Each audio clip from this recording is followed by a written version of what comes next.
नमस्कार, तिखट तडकामध्ये आपलं स्वागत आहे। आज आपण बघणार आहोत पारंपरिक पद्धतीने घरी श्रीखंड कसं बनवायचं। कोणीही बनवू शकेल अशी सोप्यात सोपी पद्धत आपण दाखवतोय आता। तर इथे मी एक पातेले घेतले। त्या पातेल्यामध्ये आपण थोडंसं तळाला पाणी घालणार आहोत जेणेकरून ते दूध त्याला लागत नाही म्हणून। आणि आपण आता इथे 1 लिटर फुल क्रीम दूध घेतले, ते आपण पातेल्यामध्ये घालून घेऊया। आपण ही पद्धत दही लावण्यापासून म्हणजे चक्का घरी करण्यापासूनची करतोय। कोणी नवशिकी जरी एखादी मुलगी असेल आणि तिला घरी श्रीखंड बनवायचं असेल तर अगदी सोप्या पद्धतीने ती बनवू शकेल। आपण हे गॅसवरती तापायला ठेवूया।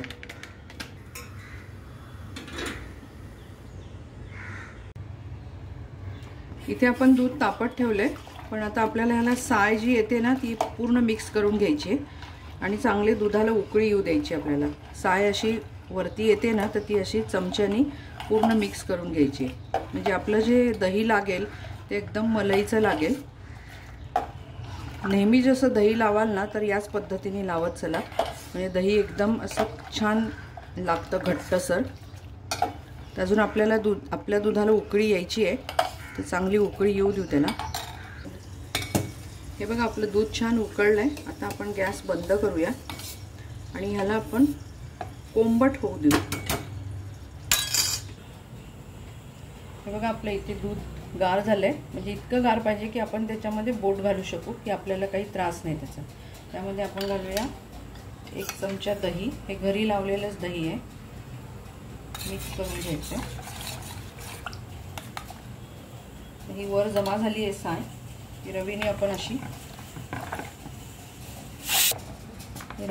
आपल्याला छान घुसळून घ्यायचं। साधारण 4 ते 5 तासामध्ये 4 तासामध्ये, आता उन्हाळा आहे तर 4 तासामध्ये दही लागतंच लागतं। आपण हे घुसळून बाजूला ठेवून देऊया।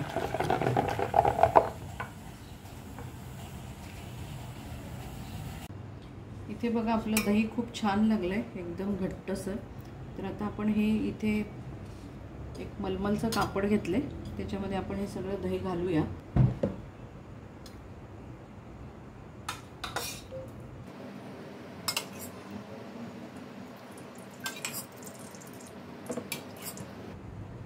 इथे बघा आपण सगळे दही काढून घेतले। मी खालची चाळणी चेंज केली आहे कारण ती सारखी पडत होती म्हणून। तर आपण आता ह्याला घट्ट या कपड्यामध्ये, मलमलच्या कपड्यामध्ये बांधून ठेवणार आहोत साधारण 4 ते 5 तास तरी।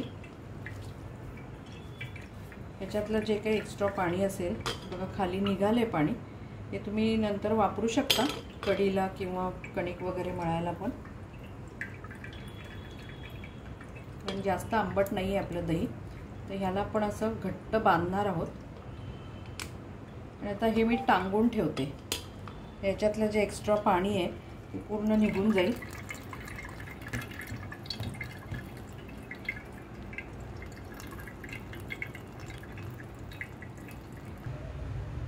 इथे बघा आपण नळाला हे चक्का टांगून ठेवलेला आहे, बाजूनी प्लास्टिकची पिशवी लावली आहे चिलटे वगैरे नको लागायला म्हणून।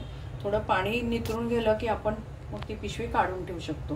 तर आता साधारण हे 4 ते 5 तास आपल्याला असं बांधून ठेवायचं आहे। हे बघा इथे आपण 5-6 तास हे चक्का बांधून ठेवला होता, तर आपला हा चक्का पूर्ण पाणी निघाले त्याच्यातलं। बघा किती सॉफ्ट छान झालेला आहे। तर आपण आता हा किती झालाय हा मोजून घेऊया। इथे मी मापण्यासाठी मशीन ठेवले। हे ताटलीचं वजन आहे माझ्या, इथे 73। आपण आता हे बघूया किती होतोय। साधारण 300 सव्वा 310 वगैरे बसलाय चक्का। तर आपल्याला याला आता साखर किती घालायची ते आपण बघूया। तर ह्याला आपण साधारण 150 पर्यंत साखर घालूया। इथे बघा आपला 320 ग्रॅम चक्का झालाय आपण मोजला तर। आता त्याच्यामध्ये आपण 150 ते 200च्या दरम्यान साखर घालणार आहे। कोणाला गोड जास्त आवडतं तर मी साधारण 200 घालते, 200ला थोडं कमी। ही पिठी साखर आहे, मी मिक्सरमध्येच करून घेतली बारीक। आता आपल्याला ही याच्यामध्ये चांगली मिक्स करून या चाळणीतून पूर्ण हा चाळून घ्यायचा आहे, म्हणजे गाळून घ्यायचा आहे. तुम्ही नेहमी विकतचं श्रीखंड आणत असाल, पण एकदा घरी करून बघा. घरी केल्याचा आनंद काही वेगळाच असतो आणि घरचं श्रीखंड खरोखर खूप छान होतं. आपण ही झंझट लागते म्हणून करत नाही, पण जर सणाच्या आधी एक दिवस जर करून ठेवलं तर जास्त चांगलं. कारण ह्याला दही लावून चक्का व्हायला एक दिवस तरी जातोच जातो, 2 नाही तरी 1 तरी जातोच.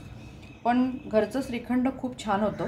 तुम्ही नक्की करा. पण आता ह्याच्यात जर तुम्हाला आमरस टाकायचा असेल तर तो आम्रखंड होईल, ड्रायफ्रूट्स टाकायचे असतील तर ड्रायफ्रूट श्रीखंड होईल. मी काहीच टाकणार नाही आहे, कारण आमच्याकडे प्लेनच आवडतं.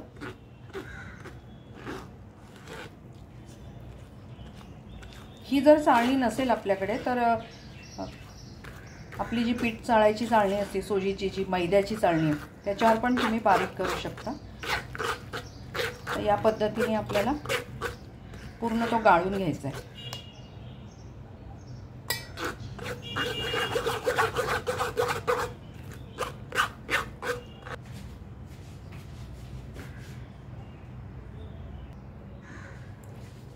इथे आपण चमच्याने पण मिक्स करू शकतो, पण मला बऱ्याच गोष्टी आपण हाताने मिक्स केल्या तर जास्त चांगल्या आणि व्यवस्थित होतात असं मला वाटतं, म्हणून मी हातानेच मिक्स केलं आहे.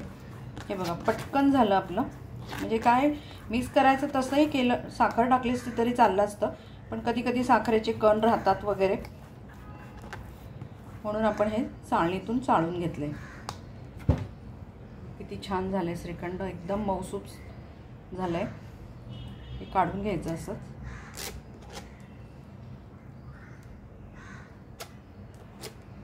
ही एकदम पारंपरिक पद्धत आहे. आता आपल्याला सगळं रेडीमेड मिळतं म्हणून आपण आणतो.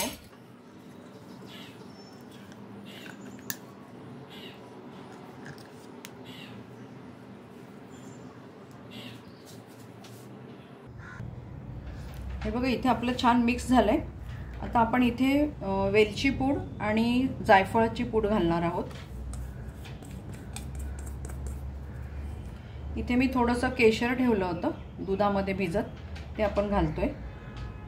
मी कुठलेही ड्रायफ्रूट्स वापरत नाहीत, कारण आमच्याकडे आवडत नाही म्हणून. पण तुम्हाला जर आवडत असतील तर तुम्ही या स्टेजला घालू शकता ड्रायफ्रूट्स. आपण हे छान मिक्स करून घेऊ.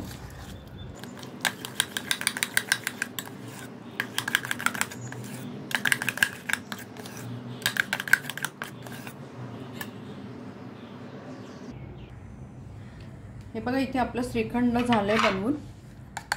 तर आपण प्लेटिंग करून घेऊया. छान मिक्स झालंय, पातळ अजिबात झालेलं नाही बघा. श्रीखंड एकदम घट्ट आहे. चव तर एकदमच भन्नाटच येते, कारण मी नेहमी बनवते म्हणून सांगते तुम्हाला. तुम्ही या पद्धतीने नक्की करून बघा. आता आपण बाउलमध्ये काढून घेऊया. इथे आपलं श्रीखंड बनवून तयार झालंय, मलाई श्रीखंड. तुम्ही ही रेसिपी नक्की करून बघा. आतापर्यंत जर तुम्ही बाहेरून श्रीखंड आणत असाल तर यावेळेला नक्की स्वतः करून बघा. याचा आनंद काही वेगळाच आहे आणि चव तर भन्नाटच लागते. तर तुम्हाला ही रेसिपी कशी वाटली ते आम्हाला सांगा. तसेच ही रेसिपी आवडली असल्यास लाईक करा, शेअर करा, सबस्क्राईब करा. परत आपण भेटू अशाच एका छानशा रेसिपी बरोबर.